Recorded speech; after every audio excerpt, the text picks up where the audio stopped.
Warning, wee ones! This episode contains some strong language. Murder, a shooting spree, and a royal pardon. Nobody could have predicted the shocking events that took place in Glasgow, that all started with a murder in a town 40 miles away. Hi, wee ones! I'm Cole. And I'm Dawn. And this is Scottish Murders.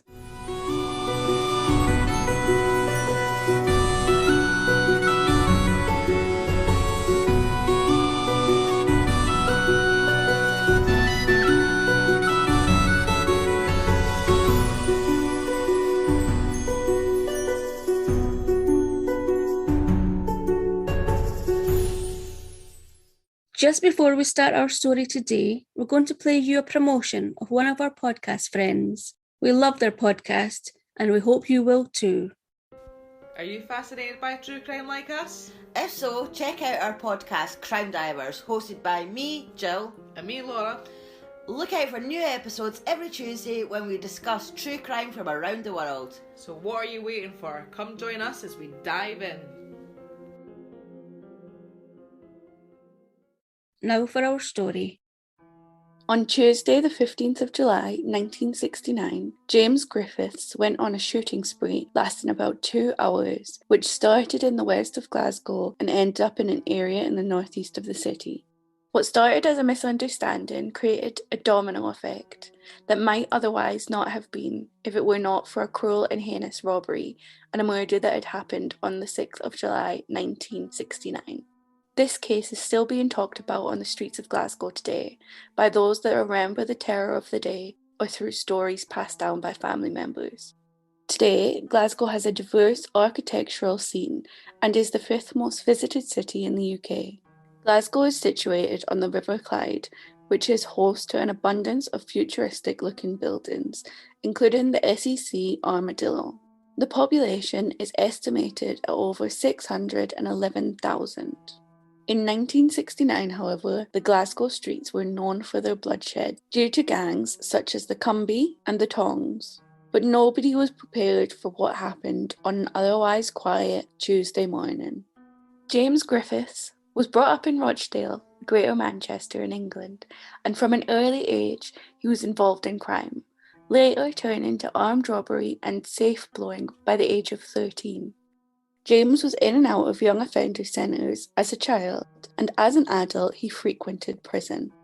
However, even though James was a time-served criminal, he was not respected by his fellow cons, mainly because he would spend his time in prison boasting about his crimes and saying things like one day he'd use a gun on the police and that he would never be taken alive. He wasn't taken seriously and just thought to be all talk. After being caught and arrested for yet another crime, James was sent to HMP Parkhurst prison, which is a high-security prison on the Isle of Wight off the south coast of England. Here he shared a cell with two Scots, Archibald Hall, who went on to become a serial killer known as the Killer Butler, and Paddy Meehan. Meehan was a top safecracker and friend to Arthur Thompson, who the media dubbed the Godfather. Neither could be bothered with James and his usual boasting ways, until that is, James managed to escape from HMP Parkhurst and get off the island, spending the ferry crossing chatting to a prison warden and his wife. Did the prison guard not recognise him? Was he still in his prison clothes? It's presumed that James had somehow changed from his prison clothes into civilian clothes, or at least had a coat on to cover his prison gear. Okay. James was however captured again a few hours later on the mainland and brought back to Parkhurst, where he suddenly had a friend in Meehan who invited him to Glasgow when he was released in early 1969, presumably for criminal activity as they were both safecrackers. Whatever the reason, this would prove to be a massive mistake by Meehan, one he would pay for dearly. James took Meehan up on the offer to come to Glasgow once he was released. On Sunday, the 6th of July, 1969, the two set out for a town called Stranraer, which is about 88 miles or 141 kilometres southwest of Glasgow, to scope out a post office there that they had wanted to rob. On the way to Stranraer, Meehan and James would have passed through a town called Ayr, which is just under halfway between Glasgow and Stranraer. And it just so happened that the same night, two men were breaking into the Ayr home of a wealthy elderly couple. Abraham Ross and his 72-year-old wife, Rachel, to steal their valuables. These two men tied up the couple before disgustingly assaulting and torturing them until they revealed where their valuables were. Mrs. Ross had been bludgeoned so badly that she had sustained horrific head injuries from which she died. Abraham Ross was tied up and he had to lie beside his wife for a further 24 hours before being found. Oh, no, that's horrible. It really is, and this murder shocked and scandalised Scotland. I can understand why. Now, as Meehan was very well known to the police, they frequently kept an eye on him, and they knew that Meehan was in the vicinity of Ayr that night, so he was arrested and taken in for questioning. On Monday, the 14th of July 1969, 8 days after the horrific murder, an identity parade was set up, and a very frail and grief-stricken Abraham Ross identified Meehan as being the man that had broken into his house that night. What? There's more. Abraham had also reported to the police that the robbers had addressed each other as Pat and Jim. Both the identity parade and the evidence was later stated by Meehan and others to have been set up by the police. Oh, okay. So, Meehan was in a bit of trouble. He knew he didn't do what he was being accused of, but he'd been up to no good with James that night. Meehan didn't want to point the finger at James and use him as an alibi, something to do with the criminal code. And James wasn't coming forward by himself. When it became clear that Meehan was facing a murder charge, he eventually gave the police James's name as an alibi and said that he was staying at 29 Holyrood Crescent in Glasgow's West End under the name of Mr. Douglas. Meehan was released from custody while the police spoke to James about providing him an alibi. The police knew that James, now 34, had a criminal record for armed robbery and safecracking. So they sent 5 plainclothes detectives to question James about providing Meehan an alibi at his flat in Holyrood Crescent on the morning of Tuesday the 15th of July 1969. They could not have imagined in their wildest dreams exactly what was about to unfold in front of them. Now, from his flat, James saw the detectives arriving. He heard them climbing the stairs of the block of flats and knock repeatedly at his door. They received no answer. The detectives knew that James was home, and upon getting no answer, they broke the door down, coming face to face with James screaming, swearing, and firing a sawn-off shotgun at them. Shit. The detectives ran for the stairs, but a shot caught one detective, DC William Walker, who was 28, square in the back, sending him tumbling down the stairs. James barricaded himself in the flat and going from window to window took shots at anyone that had the misfortune of being near his flat at the time, including Samuel Collins, who was 65, Mary McKinnon, who was 46, and Jack Kerr, who was 22. All had been shot but thankfully survived their injuries. Now, apparently a lady who lived just along from where the shooting was taking place was up a ladder decorating her front door. At first she didn't pay any attention to the gunfire, maybe just a normal Tuesday for her. It wasn't until a bullet embedded itself right next to her in the wall that she decided that maybe she had to better get inside out the way. James would have known that if he was to continue to keep the police at bay, then he would need more ammunition. So he made his way down to his car undetected, and from the boot of his car he retrieved a sniper's hunting rifle and bullets, before heading back to his flat and continuing to shoot at anything or anyone in the vicinity, including the ever-increasing police presence with their bulletproof shields and police marksmen. There's actually a picture of James at the window of his flat in Holyrood with his rifle in his hand, taking shots at everyone below, which I'll put on our website. It's really eerie to see it now. The street would have been in complete panic with gunfire raining down onto the street, and people below screaming and running to escape. The police were just about ready to move in with tear gas when suddenly there was silence. The police below looked at each other, perplexed. Had James given up? Well, had he? No. James had escaped his flat through an attic window and made his way down into an alley behind the flat. The next sighting of James was on Henderson Street, about a 6-minute leisurely stroll from his flat. Although I doubt he would have been strolling, I think he would have been running. I think he might have been. Here he came across a 57-year-old salesman, James Kerr, in his car, who probably just stopped to find out the details of the next client he was going to visit. He hadn't seen James approach, so he was a bit taken aback when a dark-haired, frenzied man with a bandolier of bullets across his chest loomed over him with a rifle in one hand and a shotgun in the other. His surprise rapidly turned to fear as James raised his gun and fired a shot through the car window, deafening Kerr, before pulling him out of his car and speeding off in it. Was Kerr shot as well? Yeah, James Kerr had been shot on his left shoulder, but thankfully he survived the shooting. Oh, good. As James drove manically about the nearby streets, he continued to shoot at passers-by, and unfortunately shot at and grazed 24-year-old John Curry's ear in Napier's Hall Street. He also shot Ian Watson, who was 23, in Great Western Road, and shot at Robert McAdam, who was 57, in Barrington Drive. Again, thankfully, although they would have been in an absolute shock and disbelief, these men survived their injuries. Obviously, James found it quite difficult to drive while firing shots at pedestrians as he passed them, as after only driving the stolen car for about 3 miles, or just under 5 kilometres, he crashed it. Unfortunately, he was unhurt and he ran to the nearest pub, which was the Round Toll on Postle Road. Now, pubs in the area were used to a bit of trouble, but I think this was even a step up for this pub. Once in the pub, James waved his rifle around, firing 2 shots into the ceiling and yelling, "Don't mess! I've got a gun, I'm going to stick you up! Bang, bang, bang, bang, Fucking idiot! What did he really say, Cole? Don't mess, I've shot 2 coppers already." He then helped himself to a bottle of brandy and proceeded to gulp it down, while the punters looked on terrified. A 65-year-old man called William Hughes happened to move slightly, causing James to turn round and shoot him twice. William died a few days later from his wounds. No! Yeah, it was really unfortunate. Oh, poor man. The bar manager, James Connolly, was having no more of this. He had tolerated James helping himself to a drink, but when he picked on his customers, he stepped over the line for the bar manager. The bar manager shouted at James, "You dirty bastard, what did you do that for?" He was just an old man.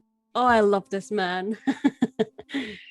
He then grabbed James by the scruff of his neck and forcibly threw him out of the pub, dumping him on the pavement before turning on his heels and walking back into the pub. Yay! Usually in Scotland, you get ox-stewed out of a club. Is that true? Yeah. I've never heard of that. Yeah, they put their hands under your armpits and ox-stew you out of the club. Oh, no, I did not know that. I saw Billy Connolly talking about it once. Do you want to explain what an oxter is?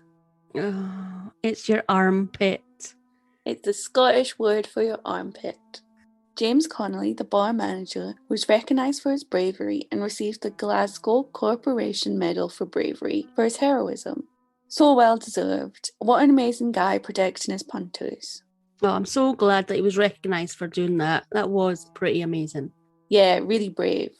No doubt James wasn't too happy about being dumped outside on the pavement and probably fully intended to march back into the pub and finish the job he started. However, another brave passerby had seen James wielding a gun and a rifle and decided to tackle him outside the pub. Unfortunately, the man was unsuccessful and was left wounded in the struggle. By this time, the police had heard the shots being fired and were in pursuit. James would have heard the sirens getting closer, so now he was looking for his next mode of transport to escape. It just so happened that a lorry driven by John Craig had pulled up nearby the pub when he heard what he thought was an explosion. He certainly didn't expect to see a man wielding a rifle and a shotgun, firing shots at him while running in his direction on a Tuesday morning. John thankfully had quick reactions and was out of his cab sprinting away to take shelter behind a lamppost as fast as he could, with James taking a final shot at him, and thankfully missing, before he jumped in his lorry and sped away. I'm sorry. He hid behind a lamppost. Yes, he hid behind a lamppost. He must have been a very skinny gentleman. So, James, in his newly acquired lorry, continued to shoot at unsuspecting pedestrians as he flew down street after street, this time hitting Peter Patterson, who was 39, in Postle Road. James wasn't that familiar with the city, but he probably would have thought that as long as he could hear the sirens of the police, then he could avoid them, changing his direction and just keeping one step ahead of them. This might have been a good strategy if he'd known the area. However, he ended up in the Springburn area of Glasgow, about a 1.5 mile or 2.4 kilometre drive from the Round Toll pub. He hurled the lorry into K Street and slammed on the brakes. He had reached a dead end. He then jumped down from the lorry cab with his shotgun and rifle in hand and made his way to 26 K Street, where he broke into the top floor flat. There have been 2 different reports about what he found when he broke into this flat. One version is that the tenants, Valerie Boyd, who was 21, and her young daughter were inside the flat. It was reported that Valerie had been shot, but not fatally, before they managed to escape the flat. The second version is the flat was in fact empty when James broke in. I'm not sure which version is true. Either way, nobody was killed. James then went from window to window in the flat in K Street, from the back to the front of the flat, again firing at anyone that happened to be in the vicinity. Unfortunately, situated at the back of the flat and within shooting distance was a children's playground where many children were enjoying being out and about in the sunshine, as it was the school holidays. James's shots managed to hit an 8-year-old boy called Peter Traynor in the stomach, but thankfully it was only superficial, still traumatic though, and also a mother called Mrs. Irene Reed who was shot in the leg. The police eventually did manage to get all of the terrified and crying children and their mothers out of harm's way. The police had by this time surrounded the whole flat back and front, so there was at least no chance of James slipping out through a back alley this time. The police also by this time realised just what they were dealing with, and a phone call was made to the army asking for help. In the confusion, a baby in a pram had been left on K Street and bullets were fired around the pram. I really can't imagine why the pram with a baby in it had been left in the streets in the line of fire when a gunman was firing shots. But thankfully the baby was not hit and a brave policeman crawled out from safety, grabbed the baby, and it was passed safely into a ground floor flat. Hopefully afterwards child services were also called. Can you imagine though? You're just walking along the street and you're like, gunfire, I know what I'll do. I'm just leaving this thing here, fuck it, it'll be fine. Fuck this baby. I didn't like it anyway. Also walking down K Street, unaware of what was about to happen, was a man who had just come out of hospital where he'd been recovering from a knife attack. James shot this poor man in the neck. Someone else who had been in the wrong place at the wrong time was a couple who had only just got married. Irene Reed, who was an 18-year-old, was hit, and her new husband was so angry that the police had to jump on him and hold him back as he ran towards James and his shotgun. Oh, don't mess with his woman, eh? Exactly.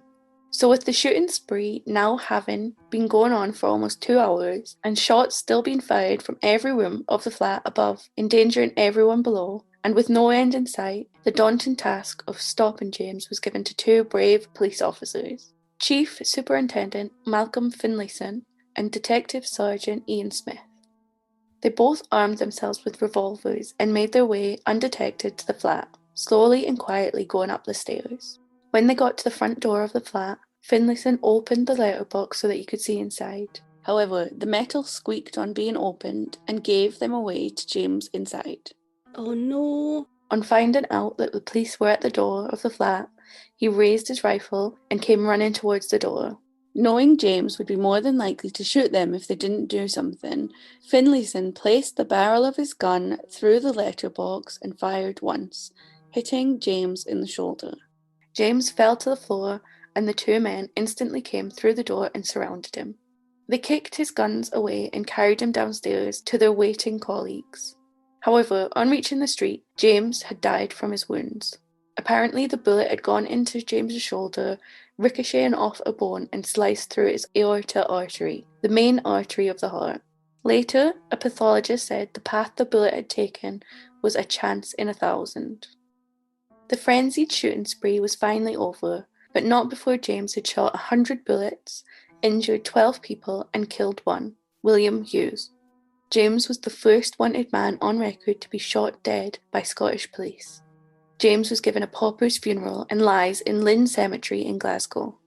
Chief Superintendent Malcolm Finlayson and Detective Sergeant Ian Smith both received the Glasgow Corporation Medal for Bravery and were given the British Empire Medal by the Queen at Buckingham Palace.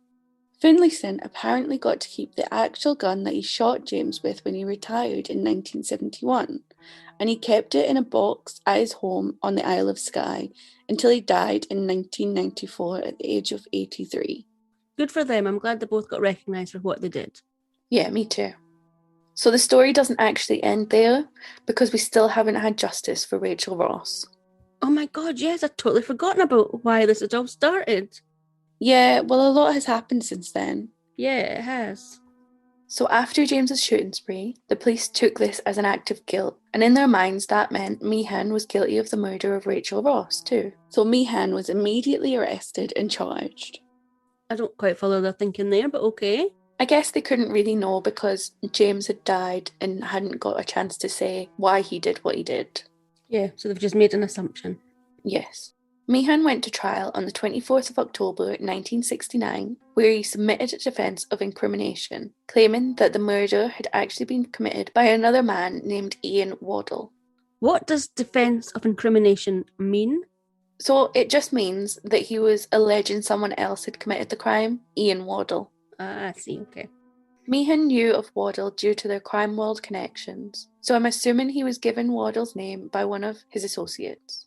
However, despite this, Meehan was found guilty by a majority verdict of the murder of Rachel Ross and received a life sentence.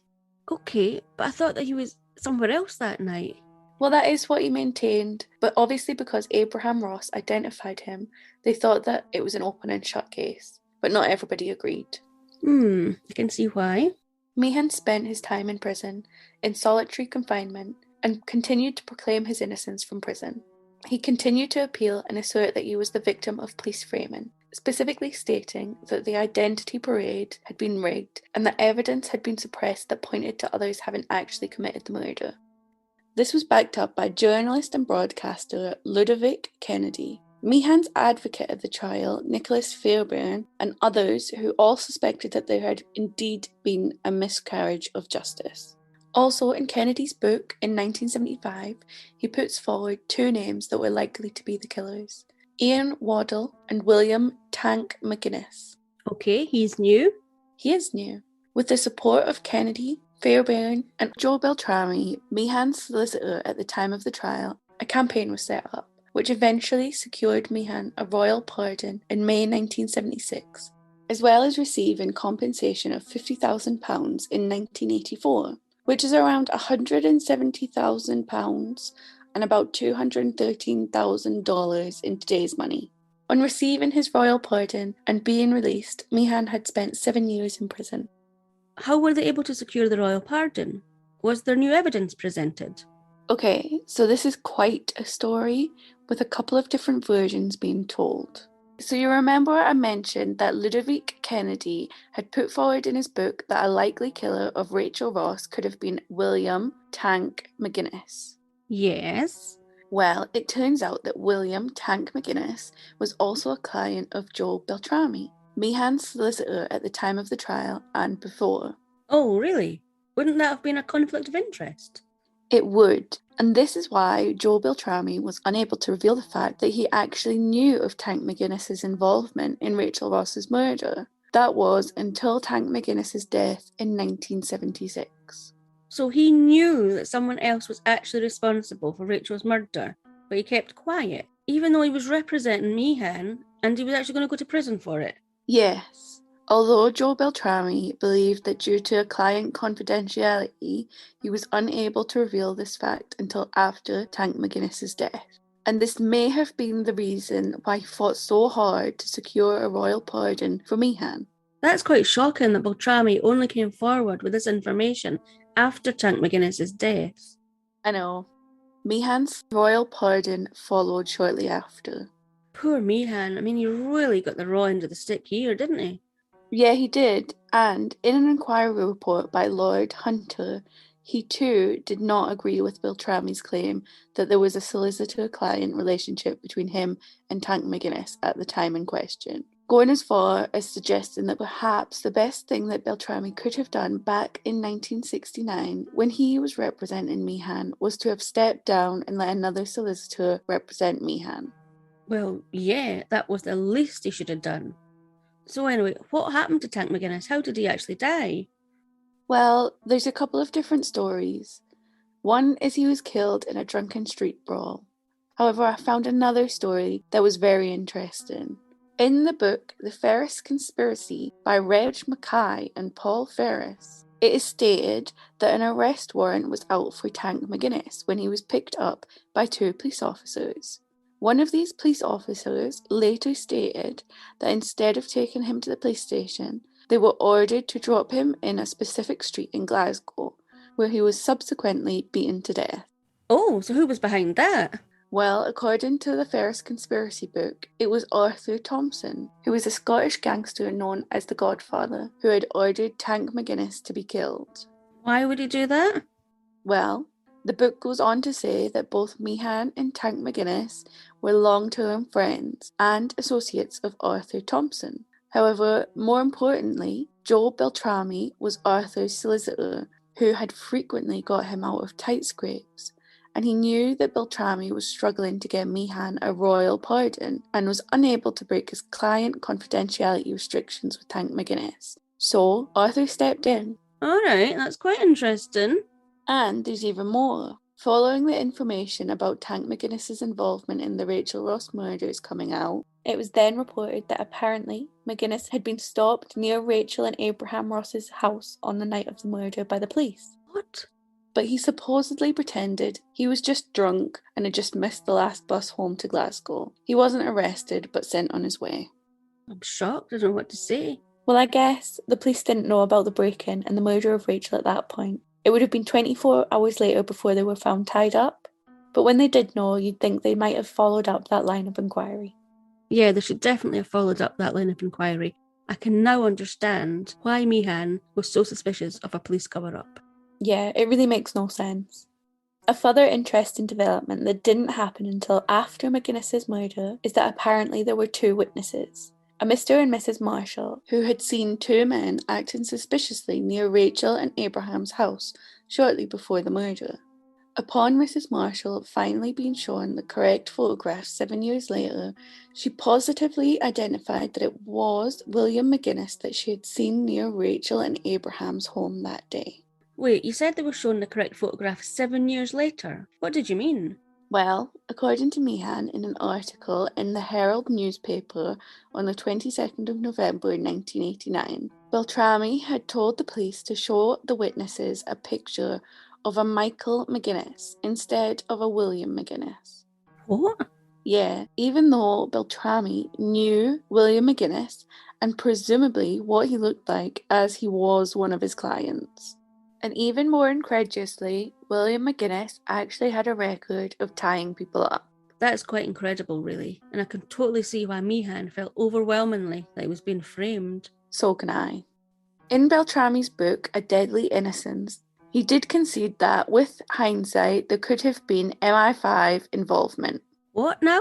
He went on to state that he knew nothing of William McGuinness's involvement until much later, and according to the Law Society of Scotland, he had only been able to disclose this information following McGuinness's death due to their client-solicitor relationship, but that he had campaigned for 7 years to secure Meehan a royal pardon. All right, that was really big of him. I know. Joe Beltrami died in 2015 at the age of 83.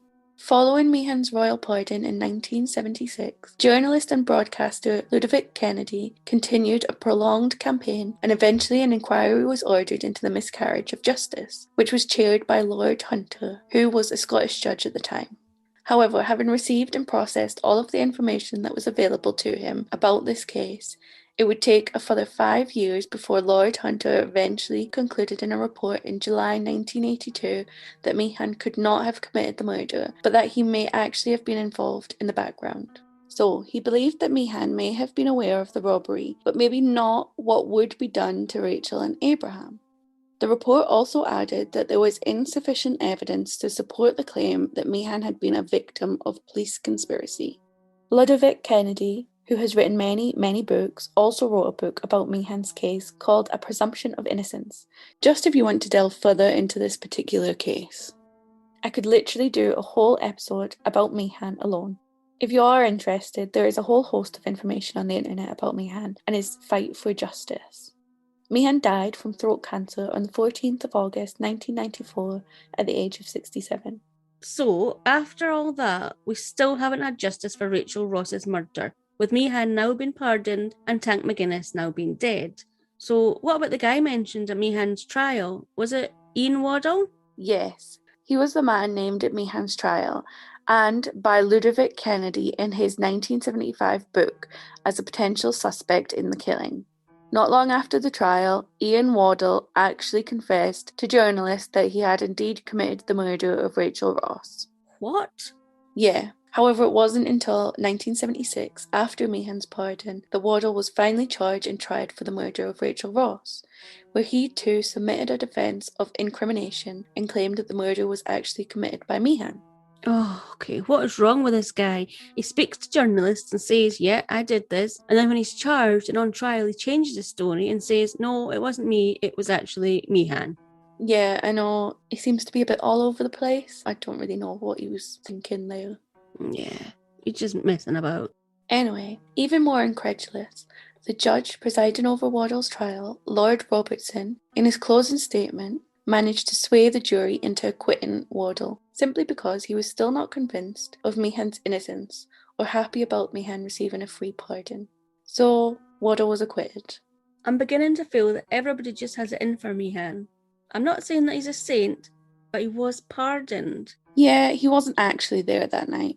Waddle was actually murdered in 1982 by Andrew Gentle, an associate of his, after they carried out a robbery together where they had murdered a woman called Josephine Chipperfield. Unfortunately, Waddle was dead, so he couldn't be charged and tried for this murder, but Gentle was convicted of both the murder of Waddle and Josephine. Gentle later committed suicide in prison, but that's a whole other episode right there. So what started that day in 1969 as just a few detectives wanting to speak to James about providing an alibi for Meehan the night of Rachel Ross's murder had turned into a shooting spree from Glasgow's west end to the north of Glasgow and continued to have ramifications over many years to come. What I did find seriously lacking though was information about Rachel and Abraham Ross and their story. I would have loved to have said more about them both, the victims. I would like to know what happened to Abraham. I know this was back in 1969, but if anyone can remember anything, or if any details have been passed down by families, please send us a message to let us know, because we'd love to do a mini episode about Rachel and Abraham Ross and their lives. And that's the end. If you've enjoyed this episode and know just the person who'd also like it, please share it with them. Don't keep it to yourself. Please also get in touch on social media if you have any questions, comments, or suggestions, and we'll get back to you as soon as we can. All social media and contact details are on our website, scottishmurders.com, as well as all the source material and photos related to this episode. So that's it for this week. Come back next time for another episode of Scottish Murders. Join us there. Bye!